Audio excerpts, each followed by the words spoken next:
জন্মদিনে প্রিয়জনকে মানুষ কত কিছুই তো উপহার দিয়ে থাকেন, কিন্তু জন্মদিনে উপহার হিসেবে দৌড় হয়তো ইতিহাসে বিরল। এই অবাক করা ঘটনাটি ভারতের বেঙ্গালুরুর এক যুবকের ব্যতিক্রমী জন্মদিন উপহার, যা এখন সামাজিক যোগাযোগ মাধ্যমে ব্যাপক আলোড়ন তুলেছে। অভিক ভট্টাচার্য নামে ওই যুবক তার প্রেমিকার ২৬তম জন্মদিনে উপহার হিসেবে ২৬ কিলোমিটার দৌড় দিয়েছেন, যা নেটিজেনদের প্রশংসা কুড়াচ্ছে। প্রেমিক যুগলের যৌথ ইনস্টাগ্রাম অ্যাকাউন্টে শেয়ার করা ভিডিওতে দেখা যায়, প্রেমিকা সিমরান শুরুতে জানান তিনি নিজেই জন্মদিন উপলক্ষে ২৬ কিলোমিটার দৌড় দিতে চেয়েছিলেন, কিন্তু অসুস্থতার কারণে তা সম্ভব হয়নি। তখনই অভিক তার জন্য সেই দৌড় দেওয়ার সিদ্ধান্ত নেন। ভিডিওতে আবেগ আপ্লুত সিমরান বলেন, আমি বুঝতেই পারছি না এই মানুষটার সঙ্গে কিভাবে পাল্লা দেব।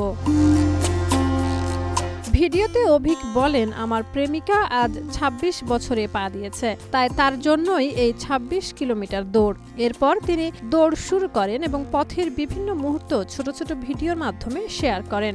দৌড়ের সময় তিনি প্রেমিকার সুস্থতা ও দ্রুত আরোগ্যের জন্য প্রার্থনাও করেন।